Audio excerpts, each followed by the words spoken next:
ከዛሬ 7 ዓመት በፊት ነበር አይቬሪ ኮስታዊ ኮከብ ለመጀመሪያ ጊዜ ወደ ኢትዮጵያ የመጣው። በሳቱ ኢትዮጵያና አይቬሪ ኮስት ወደ አፍሪካ ዋንጫው ለማለፍ ምድብ 11 ላይ በጋራ መደልደላቸውን ተከትሎ በኢትዮጵያ ምድር ለመጫወትም በቁም።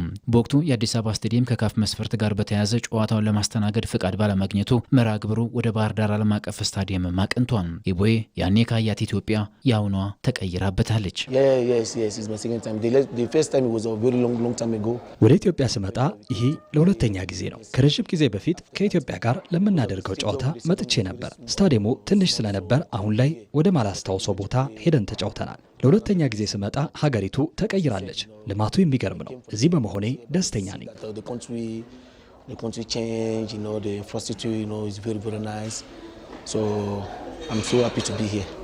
ሰዎች ከተባበሩ ምንም መስራት ይችላሉ የሚለው የቀድሞ የአርሰናል ተጫዋች በኢትዮጵያ ቢሆን ያየሁት ይህንን ነው ይላል።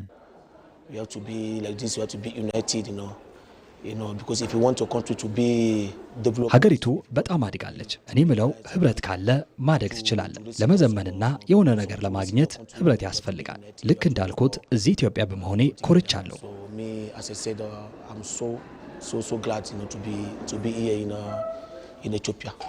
ለዚች አህጉር የተሰጣት ድሃ የሚለው ስም አሁን መገለጫው አይደለም። ኢቦዬ አውሮፓ በነበረበት ሰዓት ስለዚህ ነገር በተደጋጋሚ ይሰማ ነበር። እሱም ቢሆን አዲስ አበባን ሲመለከታት በለውጧ ተገርሟል። ለካ ያላዩዋት ነው የሚተቿትም ይላል።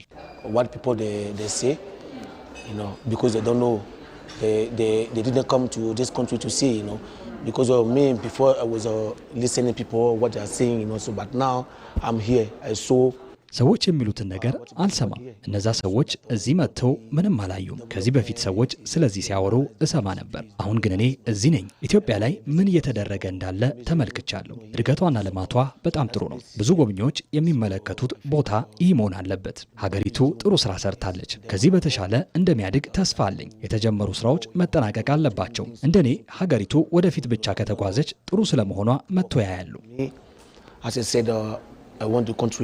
To be forward, yeah. And I want people to come here to see that the country is very nice. ኢቦዬ የመጣበት ዓላማው አርሰናል ከ22 ዓመታት በኋላ የሊጉን ዋንጫ በማሳካቱ ኢትዮጵያ ከሚገኙ የክለቡ ደጋፊዎች ጋር ድሉን ለማክበር ቢሆንም በደጋፊዎቹ የተሰጠው ክብር ግን አስገርሞታል። The Arsenal fans here, bro. I went to Sierra Leone. I saw some Arsenal fans there.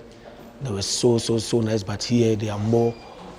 ሴራሊዮን በሄድኩ ጊዜ ብዙ የአርሰናል ደጋፊዎችን ተመልክቻለሁ። እዚህ ግን ከዛ የበለጠ ነው። በዚች ሀገር አርሰናልን የሚደግፉ ብዙ ሰዎች አሉ። ወደዚህ እንድመጣ ሲነግሩኝ ደስ ብሎኛል። ሰዎች ደስተኛ ናቸው። በኢትዮጵያ ያሉት የአርሰናል ደጋፊዎች አስገራሚ ናቸው። ለእኔ የሰጡኝን ክብር መቼም አልረሳውም። እንደ ቀድሞ ተጫዋች የሆነ ቦታ ስትመጣ ላንተ ያላቸውን ፍቅር ያሳዩካል። ወደዚህ በመምጣቴ በጣም ደስተኛ ነኝ። የዚህ ድግስ አካል በመሆኔ